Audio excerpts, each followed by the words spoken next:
Alhamdulillahi wahdah allazi sadaqa wa'dah wa nasara abdah wa azza jundah wa hazamal ahzaba wahdah.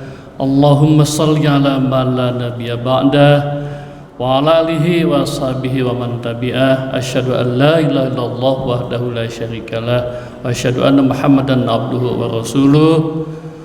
Fa yal hadirun usikum wa nafsi wa iyaya bi taqwallah faqad fazal muttaqun. Wafhamu maqalallahu ta'ala fil Qur'anil Karim wa man lam yahkum bima anzalallah faulaika humul kafirun wa fi ayatil ukhra faulaika humul fasikun wa fi ayatil ukhra faulaika humuz zalimun. Dan jumlahukumullah, ada ayat yang merupakan akidah dasar bagi umat Islam. Ayat ini sekarang semakin tidak populer. Para ustaz mungkin kurang pasarannya jika menyampaikan ayat ini, atau mungkin takut dianggap radikal dan dianggap ekstrim, sehingga ayat fundamental mengenai akidah ini jarang dikemukakan kepada umat. Apa ayat tersebut? Luar biasa. Wa man lam yahkum bima anzalallah, barang siapa yang hidupnya pribadi per pribadi, keluarga per keluarga, kelompok per kelompok, bangsa per bangsa tidak menggunakan hukum-hukum Allah, maka ada 3 kategori. Kategori pertama adalah faulaika humuz zalimun, maka dia akan menjadi diri, keluarga, kelompok dan bangsa yang menzolimi diri sendiri, menyengsara diri sendiri. Musim hujan harusnya pakai jas hujan, dia tidak pakai jas hujan. Musim panas harusnya pakai sepatu alas kaki, dia di tengah aspal tidak pakai.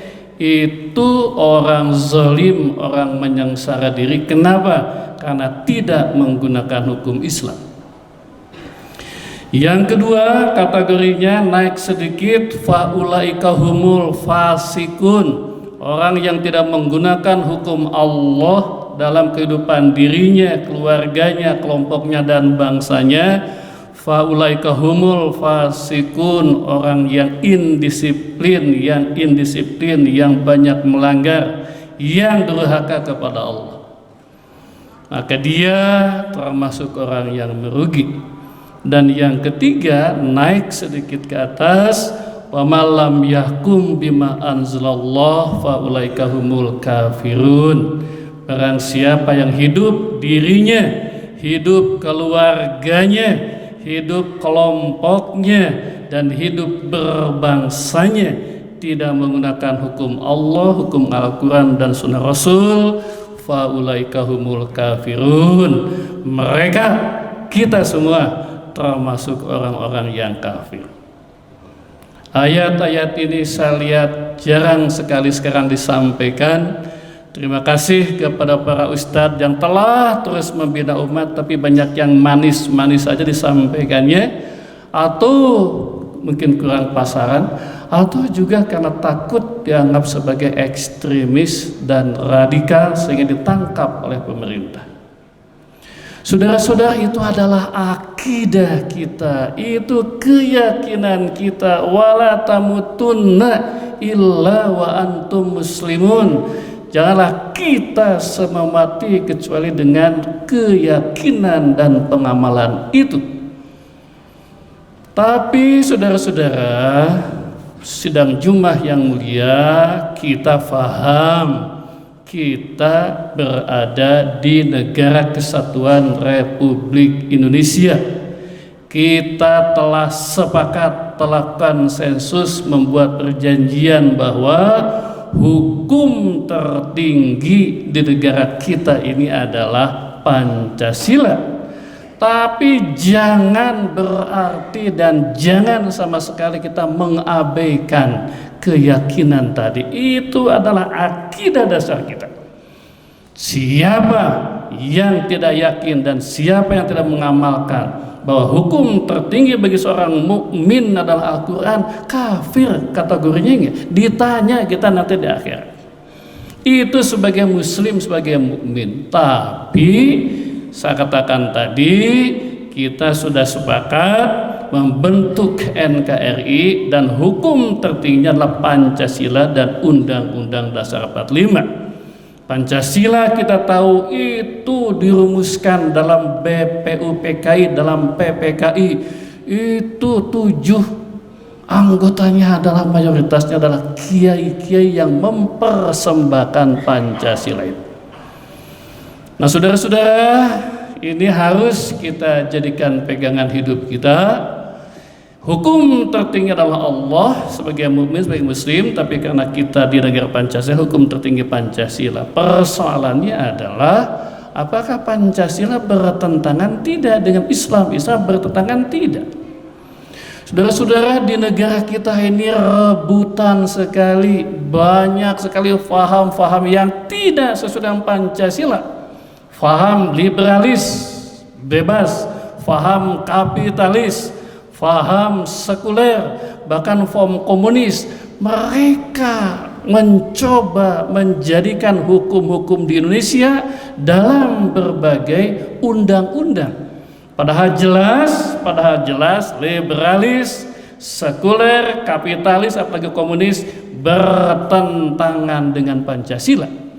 Tapi mereka ulet luar biasa, kompak luar biasa, cerdas luar biasa, menjadikannya hukum di Indonesia.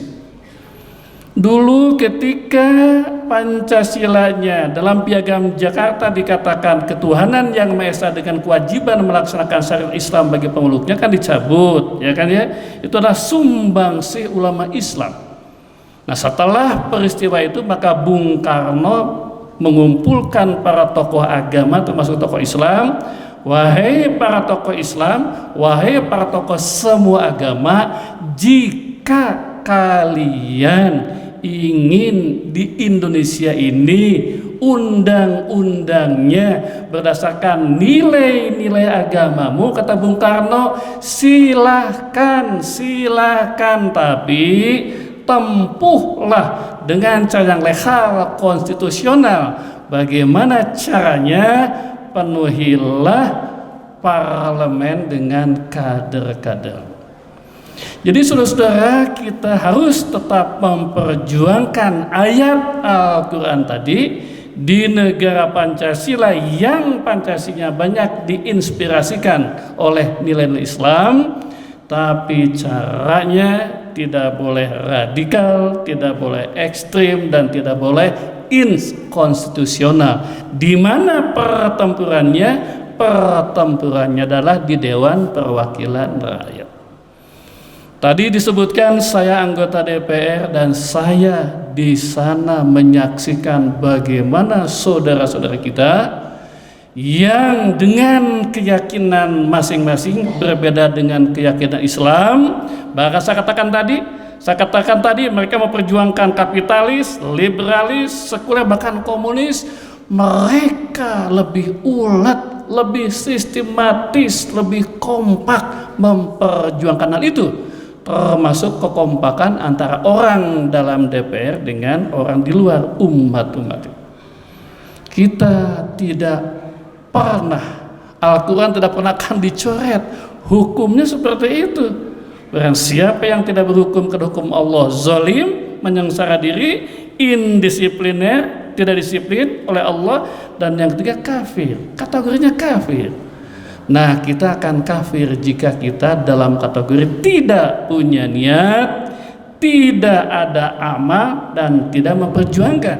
Tapi sekali lagi memperjuangkannya jangan dengan cara kudeta, jangan dengan cara inkonstitusional, tapi menurut undang-undang dan menurut Bung Karno pendiri bangsa, perjuangannya adalah dengan legal, konstitusional, undang-undang. Saya di sini melihat prihatinnya bagaimana saudara-saudara kita yang beragama lain Ketika ada pembentukan, mereka pertama apa langkahnya? Satu, memilih anggota dewannya cermat, hati-hati, yang punya komitmen kepada misinya. Yang kedua, ketika ada pembentukan dewan, mereka punya rancangan undang-undang apa yang harus kita sampaikan ke dewan. Langkah yang ketiga, jika dewan sudah menetapkan program legislasi nasional, mereka pelajari di undang-undang itu, di tiap undang-undang itu nilai-nilai apa yang harus mereka masukkan. Maka ada tim eksekusi, ada tim lobby, ada tim think tank, ada tim media, dan lain-lain. Itu adalah langkah-langkah mereka yang sangat amat modern, sangat amat maju. Bahkan sekali lagi, tidak sedikit yang mereka perjuangkan itu nilai-nilai yang bertentangan dengan Pancasila, semacam tadi, komunis, liberalis, kapitalis, sekuler, dan lain-lain. Jadi sedang jumlah rahmatullah, ya, ini masih jauh, tapi jangan kita mengaburkan visi dan niat tadi agar tidak termasuk zalim, fasik, dan kafir. Tapi kita harus terus mengamalkannya, dimulai dengan hukum-hukum yang tidak ada hubungannya dengan negara, sholat, ya, saum, membina rumah tangga, dan lain-lain. Kemudian juga hukum-hukum yang berhubungan dengan negara kebangsaan, tapi dengan cara konstitusional. Dimulai hati-hati dalam pemilu nanti. Kemudian kita juga mengisi tiap undang-undang itu dengan nilai-nilai Islam. Maka di sini peran ormas Islam seperti Muhammadiyah, peran OKP itu sangat penting. ICMI apakah jadi think tanknya, jadi pemikirnya, jadi eksekutornya, jadi sosialisasinya, dan lain sebagainya. Agar apa? Agar kita bisa melaksanakan hukum-hukum Allah di negara Indonesia secara konstitusional. Dan juga Allah, saya juga ingin menyampaikan bahwa memang Islam adalah agama inna dina indallah Islam, ya. Dan kita harus membuktikan bahwa Islam terbaik itu bukan hanya karena kata Allah ditulis dalam Al-Quran, tapi jelaskan kepada publik, terutama ke anak-anak kita, itu adalah ajaran terbaik, paling sesuai dengan sifat dan fitrah manusia. Fitratullah allati fataran nas 'alaiha. Jadi kalau kita membanggakan ajaran, bukan karena inna dina indal Islam, bukan karena Al-Quran, tapi karena ada dalam Al-Quran. Kenapa? Karena pertama sesuai dengan fitrah manusia. Tidak ada yang paling tahu aturan tentang HP saya ini kecuali produsennya. Dan yang paling tahu tentang manusia, orang per orang, keluarga per kelompok per kelompok, bangsa per bangsa adalah Allah. Ini harus kita dakwahkan. Yang kedua adalah ajaran Islam itu paling modern. Kumpulkan 1000 guru besar di masing bidang-bidang, cocokkan dengan ilmunya. Ada tidak ajaran Islam yang bertentangan dengan sifat ilmiah? Tidak ada. Itu luar biasa. Yang ketiga, al-Islam ya'lu wala yu'la alaih, tinggi karena satu paling sesuai dengan fitrah manusia, yang kedua paling ilmiah, yang ketiga adalah paling visioner, berlaku sepanjang masa. Inilah yang harus kita sampaikan kepada terutama anak-anak kita, cucu-cucu kita, dan kepada sesama bangsa. Kenapa? Karena banyak orang yang takut dengan Islam, Islamfobia. Bayangkan kemarin bersyukur kepada Muhammadiyah, protes ya, ketika dalam roadmap pendidikan tidak ada frasa agama. Itu bukan sengaja, bukan tanpa sengaja. Kalau hal yang tidak penting bisa jadi lupa. Kalau hal penting tidak ada, bukan lupa tapi tanpa sengaja. Untung Muhammadiyah, NU, dan lain-lain protes sehingga dicor. Itu bukan tanpa sengaja, itu adalah langkah mereka. Sah-sah saja, tapi untung kita punya mengingatkannya. Artinya apa? Artinya banyak yang punya kepentingan itu. Dulu diprotes ya, undang-undang haluan ideologi Pancasila. Saya termasuk anggotanya di sana.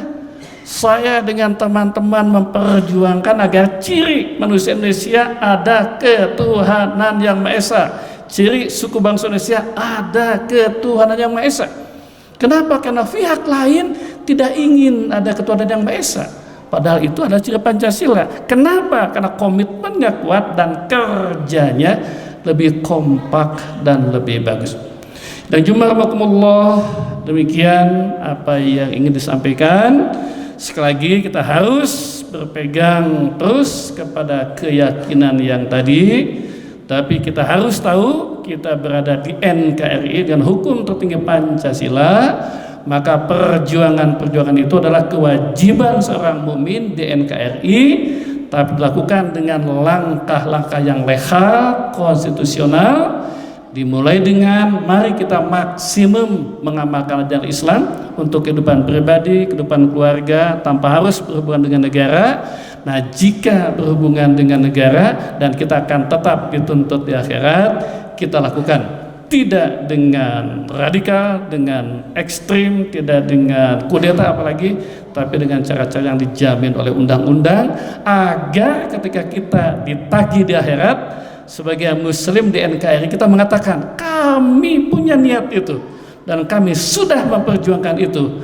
Dan sekali lagi, ajaran Islam yang tinggi dan tidak ada yang lebih tinggi dari ajaran Islam itu harus dibuktikan dengan amal-amalan kita.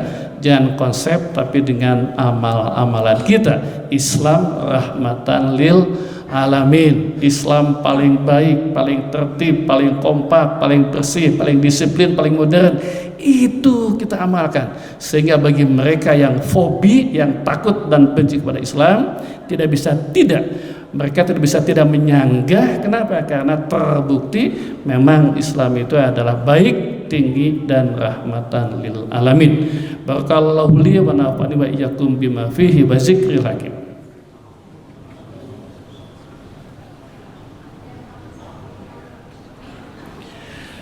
Alhamdulillahi rabbil alamin wa bihi nasta'in wa ala umur dunya waddin. Wassalatu wassalamu ala asyrafil anbiya'i wal mursalin sayyidina Muhammadin wa ala alihi wa sahbihi ajmain. Dan cuma satu lagi mohon waktu. Kemarin kita merayakan Isra Mi'raj. Kita punya aset hari besar Islam, Isra Mi'raj, Maulud Nabi, Idul Fitri, Idul Adha. Kemudian yang juga luar biasa adalah tahun baru Hijriyah.